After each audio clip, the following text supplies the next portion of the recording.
Hello students, welcome to World Student Scope. Myself Shweta and I am here to teach you mathematics. So my dear students, हम अभी तक क्या कर रहे हैं डिस्कस? अभी तक हमने अपने लास्ट लेक्चर्स में क्या डिस्कस किया है? नंबर सिस्टम के ऊपर डिस्कशन की है, जो हम अपने स्टार्टिंग के लेक्चर्स में नंबर्स क्या होते हैं, फिर रैशनल नंबर्स, इर्रेशनल नंबर हमने सीखे हैं. लास्ट क्लास में हमने क्या किया है? इससे लास्ट लेक्चर में हमने किया था कि रैशनल नंबर्स की डेसिमल एक्सपेंशन क्या होती हैं. ठीक है, अब उसी के ऊपर बेस्ड कुछ क्वेश्चंस हमने ट्राई करने हैं, तो उसकी एक्सरसाइज आज हम स्टार्ट करने जा रहे हैं. तो लेट्स स्टार्ट द एक्सरसाइज. तो एक्सरसाइज में क्वेश्चन नंबर 1 है, write the following decimal form and say what kind of decimal expansion each has. Okay, तो ये हमने एग्जाम्पल में किया था जब हमने कुछ एग्जाम्पल्स ट्राई किए थे, डेसिमल एक्सपेंशन बनाई थी कि वो क्या थे, फिर उसकी फॉर्म जो वो कह रहा है ना, व्हाट काइंड का क्या मतलब हुआ, what kind of decimal expansion, मतलब कि या तो वो टर्मिनेटिंग हो रहे थे या नॉन टर्मिनेटिंग रिपीटिंग थे. तो वही चेक करना है हमने कि क्या यहाँ पे किस टाइप के आ रहे हैं. तो ये जो फर्स्ट वाला है इसको ट्राई करते हैं. तो क्या करना पड़ेगा डेसिमल एक्सपेंशन के लिए, हमें डिवीजन प्रोसेस, 36 डिवीजन के अंदर और 100 बाहर. तो सबसे पहले 100 से जब इसको डिवाइड करेंगे, इससे डिवाइड नहीं होगा तो हमें डेसिमल लगाना पड़ेगा और एक जीरो बोरो करनी पड़ेगी. 100 3 जा 300, 60 रिमाइंडर, एक जीरो बोरो किया, 100 6 जा 600, मीन्स रिमाइंडर बिकम्स 0. यानी कि ये कितना आया इसका आंसर 0.36. तो ये क्या आया, टर्मिनेटिंग, नॉन टर्मिनेटिंग, रिपीटिंग, दोनों में से क्या आया, बिल्कुल इसका आंसर 0, रिमाइंडर 0 आ गया. तो ये टर्मिनेटिंग हो गया, right. It is a terminating decimal expansion, terminating decimal expansion. Clear है. पार्ट सेकेंड, इसमें क्या करना है, 1 को डिवाइड करना है 11 से. तो 1 तो डिवाइड नहीं होगा 11 से, वही हमें पॉइंट लगाना पड़ेगा, एक जीरो लगाई. ये तो अभी भी डिवाइड नहीं होगा, 10 11 से नहीं डिवाइड हो सकता, फिर एक यहाँ पे जीरो लगाई और आपने जीरो यहाँ लगाई. अब कितने पर डिवाइड होगा, 11 9 जा 99, फिर वही 1 रिमाइंडर, जीरो लगाई, ये तब भी डिवाइड नहीं होगा, जीरो, फिर एक जीरो और लगाई, 100 9 जा 99, फिर वही 1 जीरो नहीं जा रहा है, फिर एक जीरो, 100 9 जा 99. डिवीजन तो सबको ही पता है, we are just revising the division. And अब इसमें रिवीजन कर रहे हैं हम डिवीजन की, क्योंकि डिवीजन तो हम सीख चुके हैं. मेन हमारा मोटिव क्या है यहाँ सीखने का, कि ये जो डेसिमल एक्सपेंशन आ रही है वो उस what kind of that decimal expansion, वो किस टाइप की है डेसिमल एक्सपेंशन. मेन मोटिव तो वो है हमारा फाइंड करना, जैसे कि हमने इस वाले एग्जाम्पल में ये फाइंड की.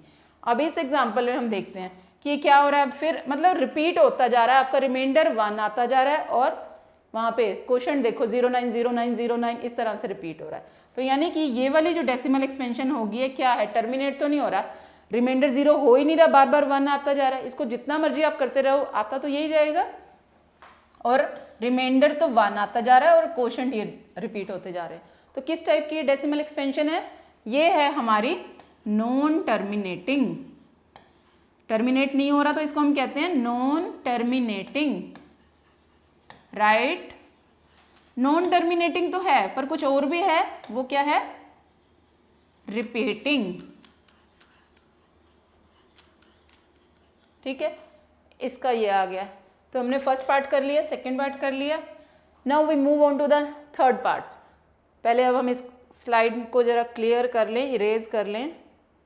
ओके, अब हम ट्राई करते हैं अपना थर्ड एग्जाम्पल, ये वाला. पहले इस मिक्स्ड फ्रैक्शन को हम लिखते हैं p/q की फॉर्म में. तो क्या हो जाएगा, 8 4 जा 32 प्लस में 1 33/8, राइट. अब करें 33 को 8 से डिवाइड, 33 जाएगा as a dividend, 8 will be the divisor. 8 4 जा 32, रिमाइंडर आया 1, जीरो बोरो किया, ऊपर लगाया डेसिमल, 8 1 जा 8, 2 रिमाइंडर. अब कितने पर जाएगा ये, टेबल काउंट करो, 8 2 जा 16, 16, रिमाइंडर आया 4, 0 बोरो हो गई है, 8 5 जा 40, 8 5 जा 40, यानी कि रिमाइंडर आ गया 0। अब इसका क्या रिजल्ट आया है? रिजल्ट आ गया जी 4.125। इसके आगे तो ये डिवाइड होगा नहीं क्योंकि रिमाइंडर बन चुका है 0। तो ये किस टाइप की होगी हमारी decimal expansion? That is again a terminating decimal expansion. This is again terminating. Clear है सबको? हो गया थर्ड पार्ट भी। अब हम ट्राई कर देते हैं फोर्थ पार्ट। क्या आएगा इसमें? 2 चला गया एज ए डिविडेंड, 11 आ गया डिवाइजर। 11 के टेबल में 2 तो नहीं आता, वही हमें डेसिमल लगाना पड़ेगा, 0.0 बोरो करनी पड़ेगी। 11 1 जा 11, रिमाइंडर 9, 0 बोरो किया, 11 8 जा 88, रिमाइंडर आया 2, 0 बोरो की, 11 1 जा 11, इट्स अगेन 9, 0, 11 8 जा 88, फिर 2, फिर 0 बोरो किया, 11 1 जा 11, 9। तो यहाँ पे तो कुछ भी टर्मिनेट होने के चांस नहीं दिख रहे, है ना? क्या होता जा रहा है हमारा?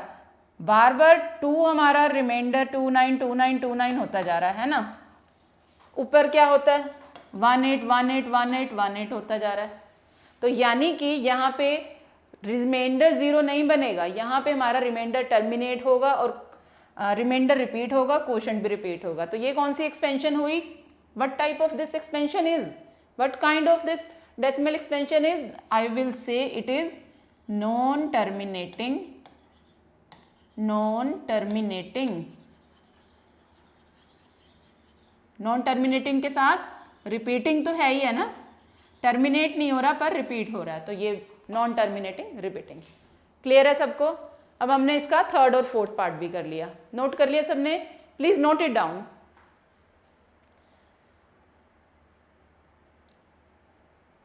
अब हम करते हैं इसका फोर्थ पार्ट हम कर चुके हैं, अब हम डिस्कस करते हैं फिफ्थ पार्ट। फोर्थ और फिफ्थ तो बिल्कुल सेम है, तो इसको आप लोग अपने आप ट्राई करेंगे क्योंकि 2/11 को अभी हम करके लेते हैं, अगेन 2/11। 6 पार्ट को ट्राई कर लेते हैं। क्या होगा यहाँ पे? 329 will be dividend and 400 will be divisor.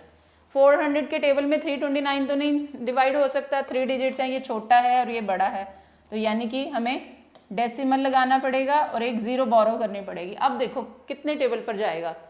8 4 जा 32 डिवाइड होगा 8 के टेबल पर, 8 0 8 4 जा 32, यानी कि 0 9 रहा रिमाइंडर। अब 0 बोरो करो, 4 2 से जाएगा 800,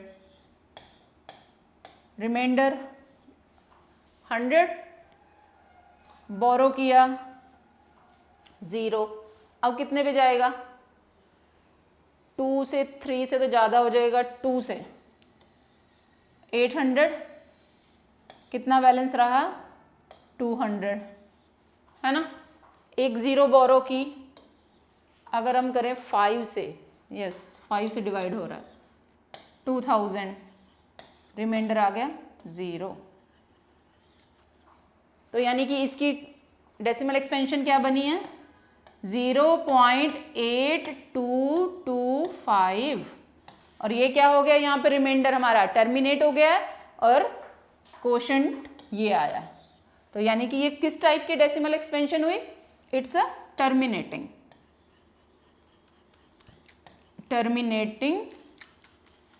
डेसिमल एक्सपेंशन।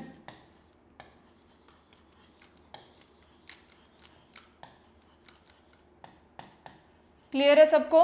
पता चल गया है कि कैसे डेसिमल एक्सपेंशन होती हैं और वो उसके टाइप्स क्या हैं और किस तरह से हम उनको लिख सकते हैं। Okay, now we move on to the next slide. अब उसमें देखते हैं क्या कह रहा है क्वेश्चन में। इस क्वेश्चन में हमें पूछा गया है कि यू नो दैट 1/7, ये यू नो दैट का मतलब कि हमें पता है। क्यों पता है? हमने पीछे एग्जांपल्स भी किए हैं ना लास्ट क्लास में। 1/7 की डिवीजन कितनी बारी की थी, उसका रिजल्ट ये है। ओके, आप करके भी देख सकते हैं, यही आ रहा है। इस बार का क्या मतलब है कि 7 के बाद दोबारा से ये वाले कोशेंट आने शुरू हो जाएंगे, है ना। अब कह रहा है can you predict what will be the decimal expansion of 2/7, 3/7, 4/7, 5/7 ये। बट ये नहीं है कि सबको डिवाइड करके देखना है, वो कह रहा है without actually doing the long division. ठीक है, तो क्या करना है, वो कह रहा है कि आपको सबको डिवाइड करके डेसिमल एक्सपेंशन का आंसर नहीं बताना है।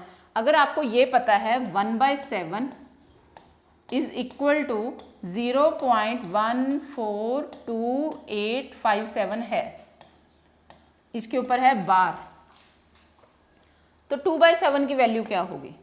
इट्स वेरी सिंपल कि ये 2 का मल्टीपल हो जाएगा, 2 मल्टीप्लाई में 0.142857। और अब सिंपल मल्टीप्लीकेशन, इसके ऊपर बार है, इसको क्या लिख दोगे, इसको 2 से मल्टीप्लाई कर दो। 2 7 जा 14, 2 5 जा 10 11, 2 8 जा 6, 2 5 जा यहाँ किया ना आपने, 2 7 जा 14 1, 2 5 जा 10 11 1, 2 8 जा 16 17 1, 2 2 जा 4 5 और ये 28, यानी कि 0.28 इसके ऊपर बार। 2/7 की ये वैल्यू आ गई। ऐसे अगर आप 3/7 करो, उसमें क्या हो जाएगा, 3 को मल्टीप्लाई कर दो, 0.142857। ये तो सिंपल मल्टीप्लिकेशन ही है, और तो कुछ करना ही नहीं हमें इसमें। ठीक है, एक्चुअली बस इसमें आपको कंफ्यूज करना था कि अगर आप एक्चुअल डिवीजन किए बिना फिर हम कैसे फाइंड करेंगे, बस यही बताना था आपको इसमें। बस आपको अपने माइंड को अलर्ट रखना है कि अगर हमें डिवीजन नहीं करनी तो क्या करना है। अगर हमें इसकी वैल्यू पता है तो इसकी तो निकालनी आसान है, क्योंकि 2/7 को क्या लिख सकते हो आप, 2 मल्टीप्लाई में 1/7 लिख सकते हो ना। तो इसलिए 2 इंटू 1/7 की हमने वैल्यू पुट कर दी। ठीक है, ऐसे ही अब 3/7 के लिए क्या लिख सकते हो, 3 इंटू 1/7 लिख सकते हो। तो 1/7 की हमने ये वैल्यू पुट कर दी। ठीक है, तो इसको इससे मल्टीप्लाई कर दो। 3 7 जा 21, 2 3 5 जा 15 और 2 17 1, 3 8 जा 24 1 25 2, 3 2 जा 6 8 और इसको इससे करेंगे 3 4 जा 12, 3 1 जा 3 4। ठीक है, ये आ गई इसकी वैल्यू। क्लियर है?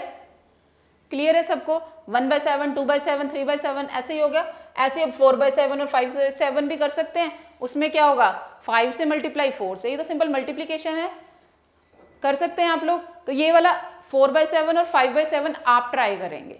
ठीक है, एक बार आप ट्राई करेंगे कि मल्टीप्लाई करके क्या आएगा, और इसका आंसर मुझे कमेंट बॉक्स में देंगे। क्लियर है? ओके, अब हम मूव करते हैं हमारे नेक्स्ट क्वेश्चन पे, क्योंकि इस क्वेश्चन में कुछ नहीं था, जस्ट सिंपल मल्टीप्लिकेशन थी। राइट, हम करते हैं express the following in the form of P/Q where P and Q are integers. कुछ इस क्वेश्चन को देख के आपको कुछ याद आ रहा है कि हमने लास्ट क्लास में कुछ ऐसा किया था? बिल्कुल किया था। क्या किया था कि अगर बार ना हो तो यानी कि वो टर्मिनेटिंग डेसिमल एक्सपेंशन है, उसको P/Q की फॉर्म में अगर लाना है तो डेसिमल हटाओ और डिनोमिनेटर में उतनी जीरोज उतने टेंस ले आओ। ठीक है, वो तो बहुत सिंपल था। पर अगर डेसिमल एक्सपेंशन ऐसी है, अगर डेसिमल एक्सपेंशन नॉन टर्मिनेटिंग है, रिपीटिंग वाली है, जिसपे यानी बार लगे हुए हैं, तो उसको हमने P/Q की फॉर्म में कैसे लाना था, है ना। तो एक बारी लास्ट क्लास में जो हमने एग्जाम्पल किए थे उसी के ऊपर ये बेस्ड क्वेश्चंस हैं, तो हम दोबारा इनको ट्राई कर लेते हैं, आपको रिवाइज हो जाएंगे। क्या करना था हमने, let x is equal to 0.6 bar, है ना। 6 बार का मतलब 0.6666 एंड सो ऑन, यही मतलब है इसका। अब क्या कहा था, इसके बाद नेक्स्ट स्टेप क्या कहा था, multiplying both sides by multiplying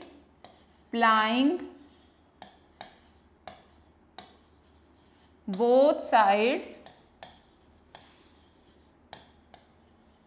by, अब कितने से करोगे, हमने क्या कहा था, जितने डेसिमल रिपीट हो रहे हैं, कितने डिजिट हो रहे हैं, ओनली 1 डिजिट, 6 रिपीट हो रहा है और हमारे पास डिजिट ही कोई नहीं है जो रिपीट हो रहा हो, तो यानी कि 10 से multiply 10x is equal to, हमने क्या कहा था, डेसिमल एक डिजिट आगे शिफ्ट हो जाएगा, यानी 6 से पहले था 6 के बाद हो जाएगा 6 पॉइंट, ये वाला 0 मैं इसलिए नहीं लिखती हूँ क्योंकि इसका कोई यूज़ ही नहीं है, 6 से पहले वाले 0 का कोई मीनिंग ही नहीं है, तो 6.666 एंड सो ऑन, है ना, यानी कि 10x इज इक्वल टू, अब बताइए हमने 6.6 को वही ब्रेक क्या करना था, हमने अपना हिट एंड ट्रायल लगाना है, अपना ट्रिक लगाना है, अगर हम इसको 6 प्लस 0.666 ऐसे लिख दें कोई फर्क नहीं पड़ेगा हमारा, क्योंकि इनको ऐड करेंगे तो वही का वही आएगा, है ना, ये इक्वेशन 1 है। अब ये बिल्कुल वैसे ही क्वेश्चन है जो हमने 0.33 वाला किया था, है ना। अब इसको और कैसे लिख सकते हैं, 10x is equal to 6 plus, ये किस चीज़ की वैल्यू है, x की वैल्यू है, ये हमने x फिल कर दिया है, यहाँ पे साथ में लिखना है आपने, फ्रॉम इक्वेशन 1, ठीक है, फ्रॉम इक्वेशन 1 हमने ये लिखा है। अब वेरिएबल्स एक साइड कर लें, x वाली टर्म्स एक साइड कर लें, 10x, यहाँ ये x प्लस में, यहाँ के लेफ्ट हैंड साइड माइनस में, is equal to 6, which implies 10x minus 1x 9x is equal to 6। अब यहाँ से x क्या हो जाएगा, 6/9, अब 3 2 जा 6, 3 3 जा 9, यानी कि x की वैल्यू आ गई 2/3, यानी कि जो हमारा x था क्या, 0.6 बार जो है 2/3 है ना, यानी कि जो उसकी p/q की फॉर्म है वो 2/3 है, p क्या है हमारा, ये 2, ये q, और q हमारा 0 भी नहीं है। क्लियर है सबको, तो ये इसकी फ्रैक्शन फॉर्म आ गई है। अब सेम इसका सेकंड पार्ट करें, ये सबने नोट कर लिया, मैं इरेज कर रही हूं इसे, करते हैं इसका सेकंड पार्ट, क्या है उसमें, लेट अगेन हम इसको x मान लें, x इज इक्वल टू 0.47, ठीक है, 47 के ऊपर क्या है, बार, यानी कि 47 रिपीट हो रहा है, 4 7 4 7 4 7, क्लियर है। अब क्या करना है हमने, मल्टीप्लाइंग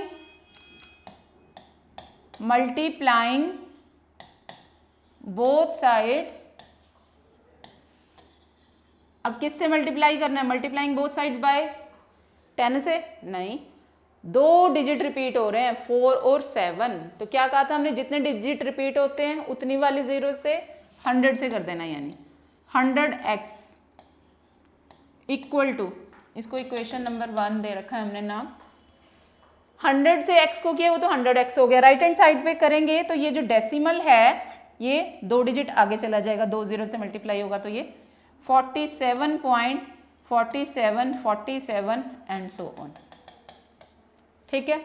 अब इसको लिखें 100x is equal to, break करके लिखें 47 प्लस में 0.4747, ऐसे लिख दें कोई फर्क नहीं पड़ेगा, ठीक है। अब 100x इज इक्वल टू, इसको आगे इम्प्लाइज का साइन लगा सकते हो कि दैट इम्प्लाइज 47 प्लस ये किसकी वैल्यू है वाली वैल्यू किसकी है, हमने स्टार्टिंग में एज्यूम किया था ये x है ना, तो इसको हमने x लिख दिया, साथ में आपने मेंशन करना है कि x कहाँ से लिया है हमने, फ्रॉम इक्वेशन 1, ठीक है। अब वेरिएबल्स को एक साइड लिख लें, वेरिएबल्स यानी x वाले हो गए दोनों, 100x minus x, 100x minus x is equal to 47, which implies 99x is equal to 47, ठीक है। which implies x is equal to 47/99। Clear है? तो ये इसकी p बाई क्यू की फॉर्म होगी। ठीक है, यहीं पे यही कहा था p बाई क्यू की फॉर्म में लिखना है, वेयर p ये हो गया, q 99, और हमने चेक भी कर लिया कि q 0 नहीं आ रहा। क्लियर है? सेकेंड पार्ट भी क्लियर है सबको? सबने नोट कर लिया इसको? Please note it down. Erase कर रही हूं मैं इस क्वेश्चन के सॉल्यूशन को और मूव कर रही हूं हमारे थर्ड पार्ट पर। पार्ट 3 कहता है कि 0.01 बार है। हमने एज्यूम कर लिया let x is equal to 0.001 bar है। इसको आप एक्सपेंडेड फॉर्म में लिखो 0.001, फिर 001, 001। ठीक है, एंड सो ऑन। टर्मिनेट नहीं हो रहा इसलिए इसको आपने ऐसे डॉट्स लगाने होते हैं। ठीक है, अब कितने से मल्टीप्लाई करोगे दोनों साइड? मल्टीप्लाइंग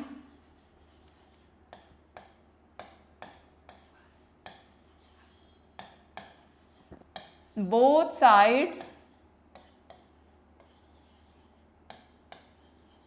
बाय, अब ये बताएंगे कितने डिजिट्स के ऊपर बार है? 001, 3 डिजिट्स हैं और रिपीट हो रहे हैं ना तीनों डिजिट्स, तो इसका मतलब 3 जीरोज रिपीट होने का मतलब है 1000 से मल्टीप्लाई करना पड़ेगा। तो हम मल्टीप्लाई कर रहे हैं 1000 से, 1000, तो 1000x इज इक्वल टू, अब जब ये 1000 से मल्टीप्लाई होगा तो यानी कि डेसिमल 3 के बाद चला, 3 डिजिट्स 001 को हटाकर 001 उसके बाद लगना शुरू होगा, फिर 001, 001 एंड सो ऑन। तो यानी इसका मतलब क्या हो गया? 1000x को हम ऐसे लिख सकते हैं, 1000x इज इक्वल टू, इसको 1 ही लिख सकते हैं ना, 1.001, 001, 001, जितनी मर्जी बारी लिख लो क्योंकि रिपीट ही हो रहा है, ये टर्मिनेट तो हो नहीं रहा। अब इसको ब्रेक करके लिखो, 1000x is equal to 1 plus, है ना, 1 प्लस 0.001, 001 एंड सो ऑन। ये इक्वेशन नंबर 1 थी, ये इक्वेशन 1 है। वैल्यूज फिल करें अगर हम, which implies 1000x is equal to 1 plus, ये किसकी वैल्यू है? x की, 1 प्लस x। क्लियर है यहाँ तक? यहाँ पे लिख देना है फ्रॉम इक्वेशन 1। अब इसके बाद क्या हो जाएगा? वेरिएबल्स एक साइड कर दिए हमने, 1000x minus x is equal to 1। 1000x में से 1x गया, कितने रह जाएगा? यहां पे लिख रही हूं, 1000 में से 1x गया तो 999x इज इक्वल टू 1। ठीक है, which implies x is equal to 1/999। Clear है सबको? ये x, ये वाला जो x था हमने माना था, ये उसकी p/q की फॉर्म आ गई। ये p हो गया, ये q हो गया, where q is not equal to 0।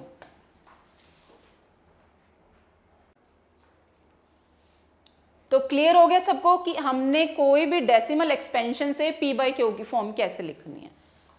Please note it down.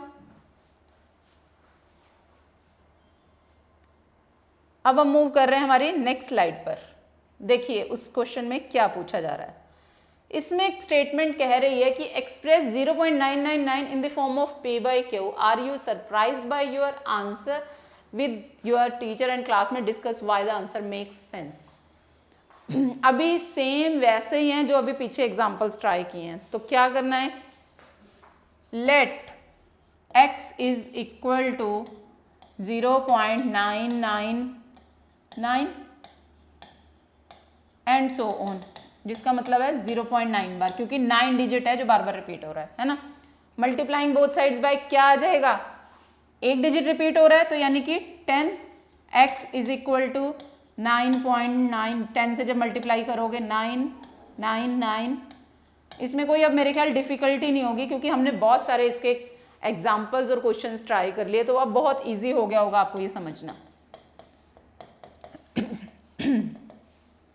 ठीक है, अब इसको हमने नेक्स्ट स्टेप में क्या करते हैं, ब्रेक करके लिखते हैं 9 प्लस 0.9999 एंड सो ऑन। ठीक है, 10x is equal to 9 plus, ये किसकी वैल्यू है, x की थी, 9 प्लस x, विच इम्प्लाइज, वेरिएबल्स एक साइड कर लो, 10x माइनस x, ये माइनस का साइन लगाना है यहाँ पे, 10x minus x is equal to 9, which implies 9x is equal to 9, which implies x is equal to 9/9 which is equal to 1, यानी x की वैल्यू 1 आ गई। p बाई क्यू का मतलब 1/1 लिख लो या जो मर्जी, है ना, तो इसका मतलब है ये 1 है। अब वो कह रहा था कि कुछ अलग लग रहा है, कुछ सरप्राइज जो है आपको इसमें, सरप्राइजिंग की आपको कुछ डिफरेंट लग रहा हो। आई तो ओनली सिंगल इंटीजर है, आनी p बाई क्यू की, क्योंकि p बाई क्यू ही जो है ना डेसिमल एक्सपेंशन लाता है, तो यानी कि x की जो वैल्यू ये 1 है, ये 1 अप्रॉक्सीमेटली इक्वल टू 0.999 है। ठीक है, ये हम इसको ऐसे लिख सकते हैं, क्योंकि 1 जो आया है ये अप्रॉक्सीमेटली इक्वल टू है, क्योंकि 0.9999 ये आपको अप्रॉक्सीमेटली 1 के इक्वल है, बिल्कुल इक्वल नहीं, हम इसको वर्ड यूज करते हैं अप्रॉक्सीमेटली, और उसका सिंबल होता है ये, है ना, इक्वल टू का साइन होता है ये, और अप्रॉक्सीमेटली का साइन होता है ये। तो हम ये लिखते हैं कि x जो है अप्रॉक्सीमेटली इक्वल टू होगा ये जो 1 है अप्रॉक्सीमेटली 0.999 ही होता है। तो बस ये ही थोड़ा सा इसमें हमारा सरप्राइजिंग था। तो क्वेश्चन में स्टेटमेंट में पूछा ही यही गया था कि आपका जो रिजल्ट है कुछ सरप्राइजिंग है, तो यही सरप्राइजिंग है कि ये जो आंसर आया है वो अप्रॉक्सीमेटली इक्वल टू इसके आया है, कि अगर हम डिवाइड करते हैं, क्योंकि बाकी क्वेश्चन में हमने ट्राई किया था ना, जो p by Q form I थी, आप उसको दोबारा डेसिमल्स में लाते हो तो आपकी स्टेटमेंट वाला आंसर आ जाएगा, पर इस केस में नहीं हो रहा, 1 है, तो हम ये लिखेंगे कि अप्रॉक्सीमेटली इसके इक्वल है, बिल्कुल इक्वल नहीं है। ठीक है, तो ये इस तरह से हो गया, प्लीज नोट कर लो इसको सभी।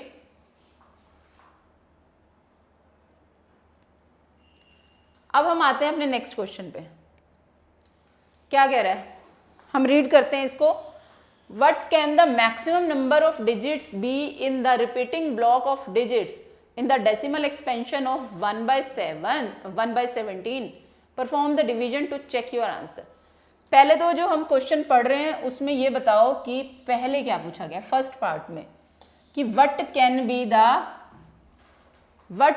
be the maximum number of digits, किसमें, in the repeating blocks, कि आप जब 1 को 17 से डिवाइड करोगे तो कितने नंबर ज़्यादा से ज़्यादा रिपीट हो सकते हैं, वो हमें पता है। कैसे पता है, कि जब भी कोई number, rational number p by Q की फॉर्म में जो डिवाइज़र होता है, जो डिवाइज़र है वो यहाँ पे जैसे फॉर एग्जांपल 17 है ना, तो नंबर जो होंगे, रिमाइंडर्स जो आएंगे और वो जो नंबर रिपीट होना शुरू होंगे वो हमेशा इससे कम होंगे, 17 से कम होंगे। हम कहते हैं ना रिमाइंडर जो है हमेशा इससे कम होता है, तो कम कितना हो सकता है मतलब कि 16 तक हो सकता है, 0 से लेके 16 तक हो सकते हैं, 0 1 2 3 4 5 6 अप टू 16, 17 नहीं आ सकता, 16 तक हो सकते हैं। ठीक है, तो अब वो कह रहा है नेक्स्ट पार्ट में कि परफॉर्म करो डिवीजन अपने आंसर को चेक करने के लिए, कि जो रिपीट होंगे आपके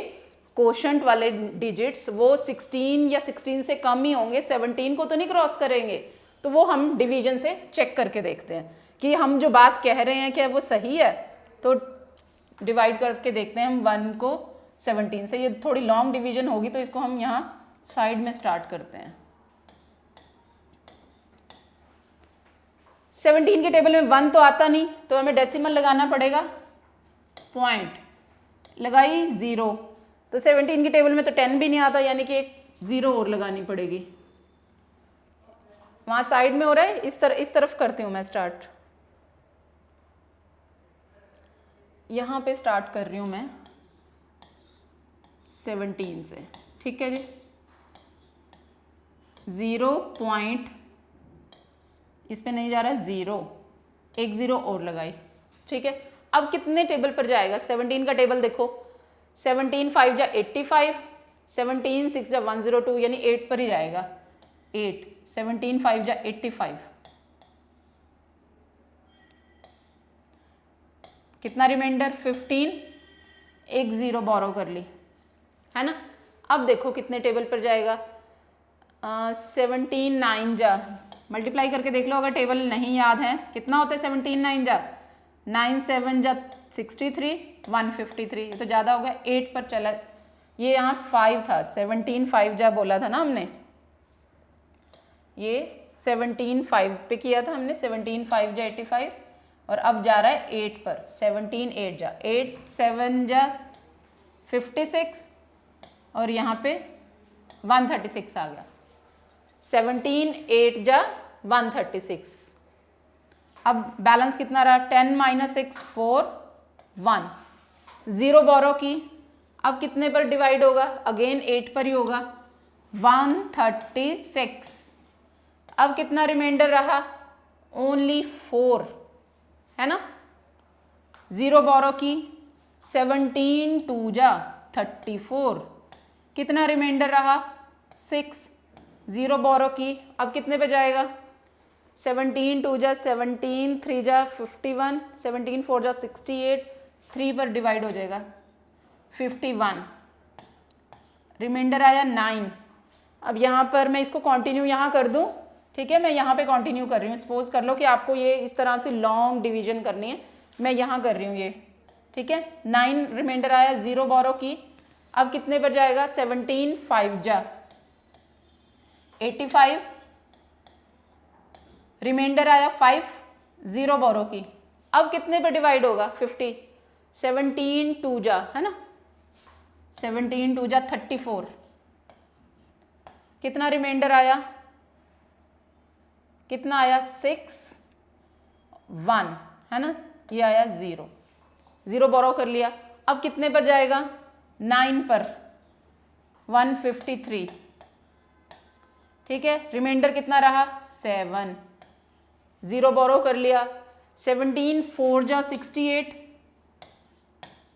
रिमाइंडर आया 2, 0 बोरो किया। 17 1 जा 17, 3, है ना, 0 बोरो किया। फिर कितने पे? 17 2 जा 34, तो ज़्यादा हो जाएगा, है ना। 17 1 जा 17, इसका जो रिमाइंडर आएगा मैं वो यहाँ लिख रही हूँ। 10 - 7 3, 2 - 1 1, ठीक है। अब फिर से 0 बोरो किया, ये अब कितने टेबल पर जाएगा? 130, अगर 17 के टेबल में लेके आए। 17 6 जा 102, 17 7 जा कर लो मल्टीप्लाई, 119, है ना।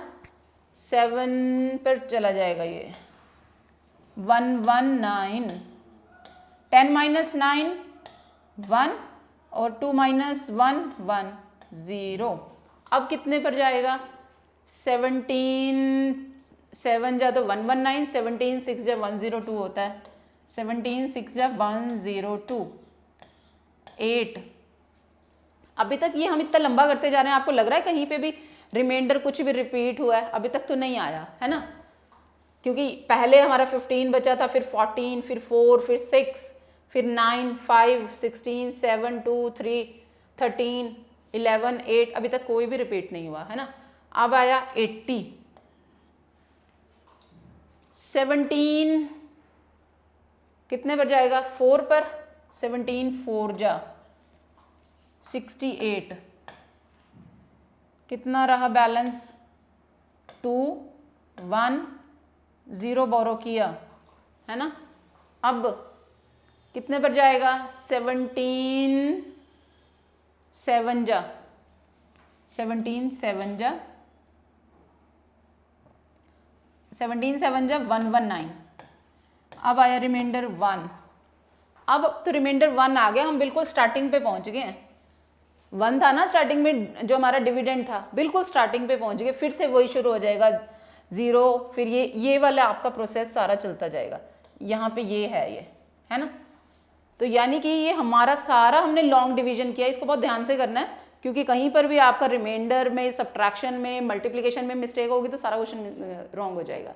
तो ये हमने डिवीजन किया है, यहाँ पर आके हमारा रिपीटिंग स्टार्ट हो गया है। ठीक है, तो अब हम देखें हमारा जो क्वोशंट है इसके बाद रिपीट होना शुरू हो जाएगा। चेक क्या करना था कि जितने हमारे डिजिट्स आ सकते हैं उससे ज़्यादा तो नहीं हुए हैं। तो काउंट करें 1 2 3 4 5 6 7 8 9 10 11 12 13 14 15 और 16 आए हैं 16 डिजिट्स। तो यही हमने स्टार्टिंग में कहा है 16 डिजिट्स आए हैं कि जो रिपीटिंग ब्लॉक्स में डिजिट्स होंगे वो इस 17 से कम होंगे। तो 16 ही आए हैं, 17 क्रॉस नहीं किया। क्लियर है सबको? ये डिवीजन इतनी लॉन्ग डिवीजन है, अगर आपको एग्जाम में ये क्वेश्चन आता है बहुत पेशेंटली, बहुत आराम से ये डिवीजन करनी है, सो दैट कि एक तो आपको टेबल ध्यान नहीं है तो मल्टीप्लिकेशन करके देख लेना है, सो दैट कहीं पे भी कुछ कैलकुलेशन मिस्टेक हो गई तो आगे का आपका सारा प्रोसीजर रॉन्ग हो जाएगा। क्लियर है? अभी यहाँ पे हमारा ये आंसर ही आ गया। ठीक है, हमने इस चीज़ को प्रूव कर दिया कि हमारे जो रिपीटिंग डिजिट्स हैं वो 16 हैं, which is less than 17। Clear है? प्लीज़ नोट कर लो इसको। अब इसके बाद हम मूव कर रहे हैं हमारे नेक्स्ट क्वेश्चन पे। लेट्स सी उसमें क्या कह रहा है। Look at several examples of rational number in the form of p by q where p and q are integers with no common factors other than 1 and having terminating decimal expansion. Can you guess what property q must satisfy? Question समझ आया आपको? मैं हमेशा एक line कहती हूँ ना आपको कि जब भी ऐसे आपके थ्योरेटिकल स्टेटमेंट है, अभी इकट्ठा इतना सारा हमने पढ़ लिया, कुछ याद ही नहीं हुआ, कुछ समझ ही नहीं आया कि इसमें पूछा गया, आपने क्या कहना है? पहले 1 by 1 सेंटेंस को रीड आउट करना है और समझना है।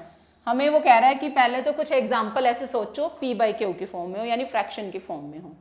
ठीक है, उसके बाद p और q जो है इंटीजर्स हैं जिसके कोई कॉमन फैक्टर्स नहीं है, मतलब ऐसे एग्जाम्पल लेने हैं, सिंपलेस्ट फॉर्म है वो फ्रैक्शन की, कॉमन फैक्टर्स नहीं है, और अदर देन 1, और वो हैं भी ऐसे रैशनल नंबर हैं भी ऐसे जो टर्मिनेट हो जाते हैं, नॉन टर्मिनेटिंग नहीं है, टर्मिनेटिंग है।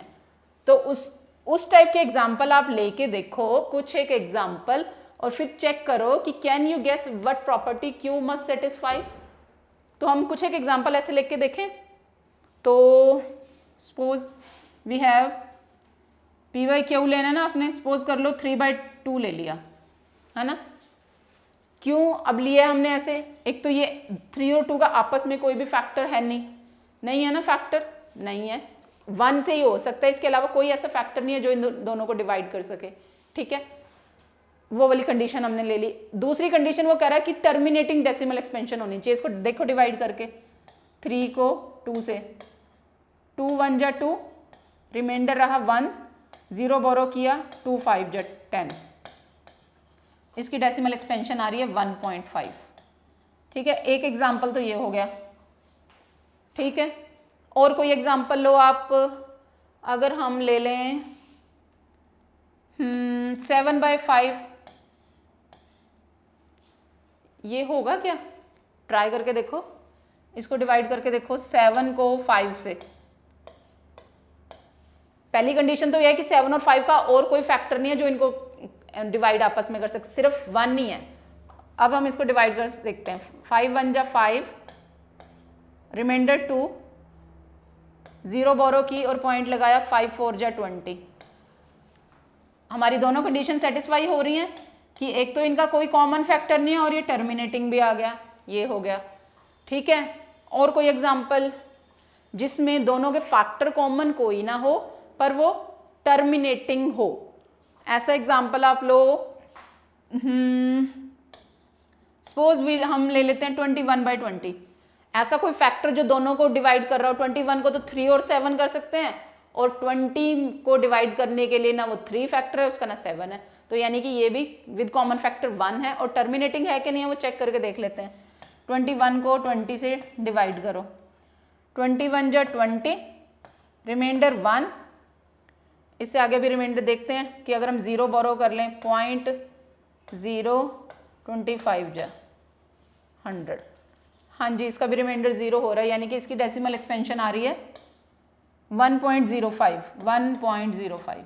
तो ऐसे आप कई एग्जाम्पल ले सकते हैं। अभी मैंने ये 3 एग्जाम्पल्स लिए हैं, ठीक है।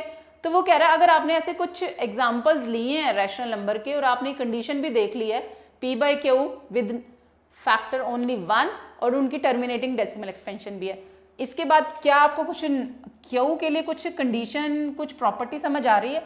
इस वाले में q क्या है? 2 है, यहाँ पे q जो है 2 है। इस वाले में q क्या है? डिनोमिनेटर q यहाँ पे 5 है। इस वाले में क्या है? 20 है। 20 को अगर आप फैक्टराइज करके देखो तो क्या बनता है? 20 के प्राइम फैक्टर्स देखो, 2 1 जा 2 0, 2 5 जा 10, 5 1 जा, यानी कि जो यहाँ पे Q है वो क्या आ रहा है? 2 × 2 × 5, यानी कि 2 स्क्वायर × 5 आ रहा है ना। तो जो तीनों एग्जाम्पल लिए उसमें आपको कुछ भी कॉमन नजर आ रहा है? हाँ जी, हमें तो कुछ नजर यही आ रहा है कॉमन कि या तो जो डिनोमिनेटर है 2 आ रहा है, या 5, या 2 और 5 के मल्टीप्लिकेशन की फॉर्म। 2 और 5 से अलावा कोई भी हमारा डिनोमिनेटर में डिजिट नहीं आ रहा। तो यही प्रॉपर्टी है, इसको इलेबोरेट फॉर्म में डिटेल में हम 10th क्लास में आगे करेंगे कि हमें टर्मिनेटिंग अगर डेसिमल एक्सपेंशन होती है तो उसके फैक्टर हमेशा जो डिनोमिनेटर होता है वो 2n × 5m की फॉर्म में होते हैं। ये मैं आपको वैसे आपकी नॉलेज के लिए बता रही हूँ। तो ये आपको एक प्रॉपर्टी पता चल रही है, डिनोमिनेटर जो होता है हमेशा अगर टर्मिनेटिंग होगा तो उसका जो डिनोमिनेटर होगा वो 2n × 5m की फॉर्म में होगा। ये देखो, ये 2 की पावर 1 में है ना, इसको पावर 50 लिख दो तो ये 1 बन जाता है। एक्सपोनेंट्स तो सीखे हैं हमने 8th क्लास में, तो ये 5 पावर 0 1, तो यानी ये अगेन 2 लिखा जा सकता है। और इसको 5 पावर 1 है, इनटू में 2 पावर 0 लिख दो, इसकी वैल्यू 1 होती है, वो अगेन 5 बन जाएगा।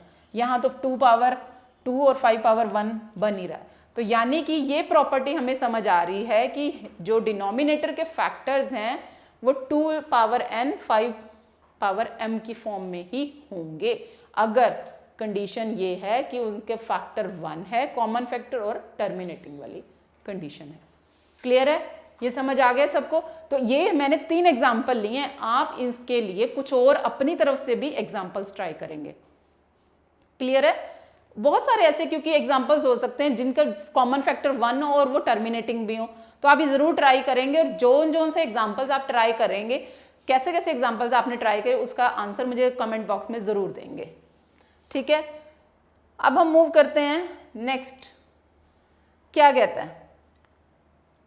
Right 3 numbers whose decimal expansions are non terminating non recurring.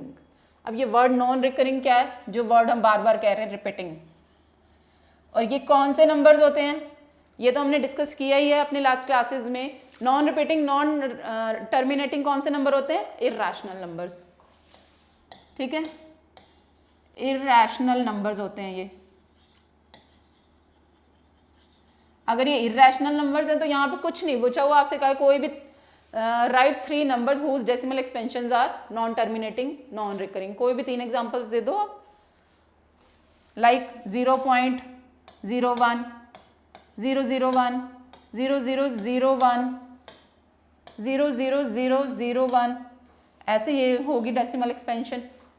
ठीक है, और भी लिख सकते हो, जो आपका स्क्वायर रूट ऑफ 2 है उसकी वैल्यू फिल कर दो, या स्क्वायर रूट ऑफ 3 है वो लिख दो, 22/7 की वैल्यू है वो भी लिख सकते हो, और एग्जाम्पल भी लिख सकते हो, 0.15 लिख सकते हो, 015, 0015 लिख दो। कितने भी आप एग्जाम्पल ऐसे लिख सकते हो जिसमें नॉन टर्मिनेटिंग का केस हो और रिपीटिंग भी ना हो, ठीक है। 0 0 0 1 भी लिख सकते हो, और भी एग्जाम्पल दे सकते हो 0.340 3400 3400, ऐसे कुछ भी आप एग्जाम्पल्स दे सकते हैं, क्योंकि इनफाइनाइटली मैनी नंबर्स एग्जिस्ट जिनके ऊपर ये कंडीशन एप्लीकेबल हो, राइट। ये तो बहुत सिंपल था, क्योंकि हम लास्ट क्लासेस में हमने जब रैशनल नंबर और इरेशनल नंबर्स को डिटेल में डिस्कस किया था, तो ये हमने सीखा था। तो आप इसके आंसर्स भी लिख सकते हैं। क्लियर है ये सबको। अब हम देखते हैं नेक्स्ट क्वेश्चन में क्या कह रहा है। Find 3 different irrational number between the rational number. Again वही इरैशनल नंबर पूछा है, पर पूछा किस किस के बीच में। यहाँ रैंडमली कोई भी इरैशनल नंबर नहीं पूछे, स्पेसिफिकली इन दोनों के बीच में पूछा है। अब अगर इन दोनों के बीच में पूछा है इरैशनल नंबर, तो पहले हमें इसको डेसिमल एक्सपेंशन की फॉर्म में लाना पड़ेगा। तो लेट्स सी 5/7 की डेसिमल एक्सपेंशन क्या होगी। 5/7 को अगर हम 5 होगा डिवीजन में, इसको कर लो 7 से, 0 0 बोरो किया, 7 7 जा 49, 1 0 7 1 जा 7, 3 0 7 4 जा 28, 2 7 2 जा 14, 6 7 8 जा 56, 4 0 7 5 जा 35, 5। अब ये यहाँ फिर अगेन 5 आ गए, रिपीट होना स्टार्ट हो जाएगा, यानी कि ये वैल्यू आई 0.71425। दूसरी तरफ 9/11 जो है, 9/11 जो है, उसमें क्या करना है, 9 को 11 से करना है। 9 11 के टेबल में तो नहीं आएगा, 0 डेसिमल लगाया, 0 बोरो कर ली, 11 8 जा 88, रिमाइंडर 2 0, 11 2 जा 22 हो जाएगा, 11 1 जा 11, 9 ये तो फिर से वही रिपीट हो गया है ना, 11 8 जा 88, 2 11 1 जा 11, ये वही दोबारा रिपीट होगा, 9 2 9 2 है ना। तो ये यानी कि ये यहाँ पे ये रिपीट होगा और यहाँ पे ये रिपीट होगा, ठीक है। ये वैल्यू आ गई और इसकी वैल्यू आई, दूसरी वाली वैल्यू क्या आई है, यहाँ पे लिख देती हूँ मैं, 0.8181 एंड सो ऑन, है ना, या इसको लिख दो 0.81 बार। अब क्या करना है, फाइंड 3 डिफरेंट इरैशनल नंबर। किस किस के बीच में, इसके बीच में और इसके बीच में, तो कोई भी कर सकते हो। अब यहाँ से चेक करो, 0.71 टाइप्स है और 0.81 टाइप्स है, इसके बीच में तो कई सारे आ सकते हैं ना। आप लिख लो 0.720 720 7200 72 000 72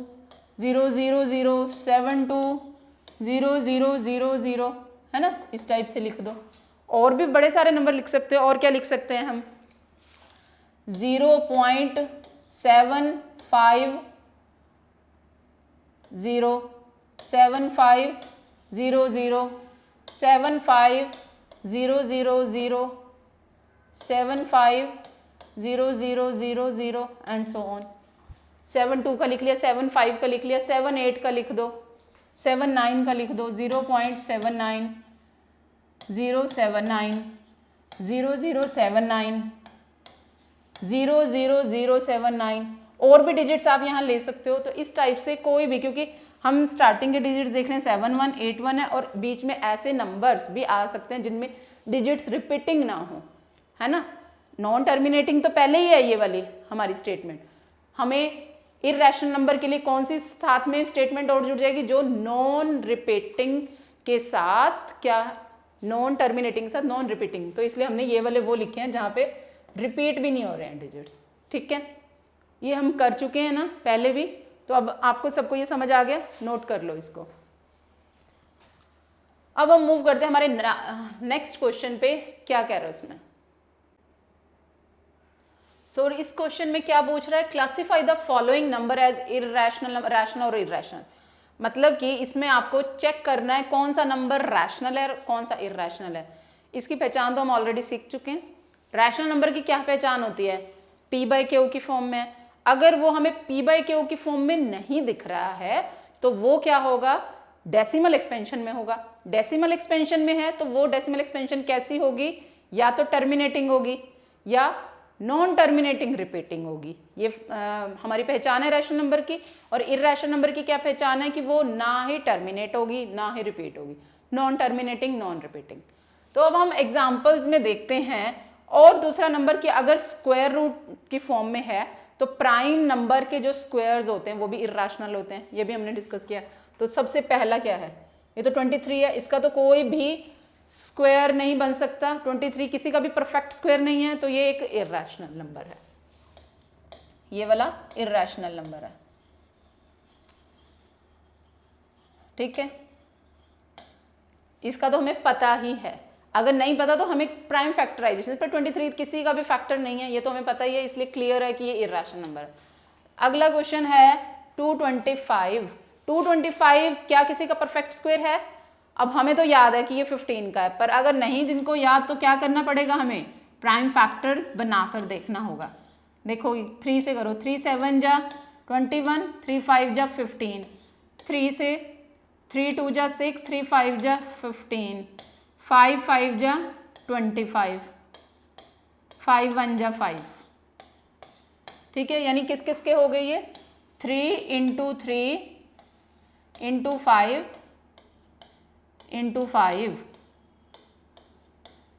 ऊपर आ गया स्क्वायर रूट, यानी कि ये 3 का स्क्वायर मल्टीप्लाई में 5 का स्क्वायर है, ऊपर आ गया स्क्वायर रूट। यहाँ पे लिख रही हूँ मैं ये स्क्वायर रूट में 3 इंटू 5 का स्क्वायर कंप्लीट, और स्क्वायर से स्क्वायर रूट कैंसिल हो जाता है। 3 इंटू 5 15। ठीक है, यानी कि इसकी वैल्यू होगी 15। ये आ गया नंबर 15। ये तो एक पॉजिटिव इंटीजर है, यानी कि 15/1 भी लिख लो अगर आप। ये p बाई क्यू की फॉर्म में है, तो ये एक रैशनल नंबर है। ये वाला नंबर कौन सा हो गया? रैशनल। क्लियर है सबको इन दोनों का? अगले वाला देखो, इसको देख के कुछ समझ आ रहा है? ये डेसिमल फॉर्म में है, p बाई क्यू की फॉर्म में तो है नहीं। दूसरा, अगर ये उसमें p बाई क्यू की फॉर्म में नहीं है, डेसिमल में, तो डेसिमल में भी हमें पहचान पता है। आगे देखो डॉट डॉट डॉट तो लगे नहीं हुए, यानी कि ये टर्मिनेट हुआ है, यानी कि ये आंसर इसका कंप्लीट आंसर आया हुआ है, तो ये एक रैशनल नंबर है। अब इसमें यहाँ पे ये देखो नंबर रिपीट हो रहे हैं। 4 7 8 आया हुआ है, फिर से 4 7 8 आया हुआ है, रिपीट तो हो रहे हैं डेसिमल के बाद, पर ये भी कहीं आगे पॉइंट पॉइंट पॉइंट भी लगते जा रहे हैं, यानी ये आंसर कंप्लीट नहीं हो रहा, रिपीट हो रहे हैं पर टर्मिनेट नहीं हो रहा, जीरो नहीं आ रहा रिमाइंडर। पर एक कंडीशन तो है ना, रिपीटिंग की तो है, तो यानी ये नॉन टर्मिनेटिंग रिपीटिंग वाला है। नॉन टर्मिनेटिंग रिपीटिंग, और नॉन टर्मिनेटिंग रिपीटिंग क्या होता है? एक रैशनल नंबर होता है। ठीक है, यानी कि ये वाला भी एक रैशनल नंबर हो गया। And what about the last one? इसमें देखो डेसिमल के बाद एक तो 1 0 आया, फिर 1 0 0 है, फिर 1 0 0 है, फिर 1 4 0 है इसमें, और लास्ट में डॉट डॉट्स हैं। इसका मतलब खत्म नहीं हो रहा, ये डॉट डॉट का मतलब ये चलता जा रहा है, आंसर 0 नहीं आ रहा, रिमाइंडर 0 नहीं आ रहा। First condition non terminating. Repeating देखें तो रिपीट भी कुछ नहीं हो रहा, पहले 10 है, फिर 100 है, फिर 1000 है, फिर ये है, रिपीट भी कुछ नहीं हो रहा, तो ये कौन सा केस हो गया? नॉन टर्मिनेटिंग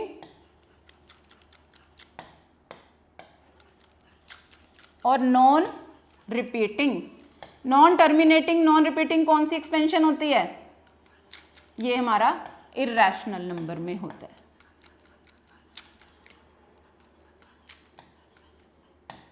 ठीक है, तो इस तरह से हम पहचान कर सकते हैं, ये हम पहले भी सीखा है।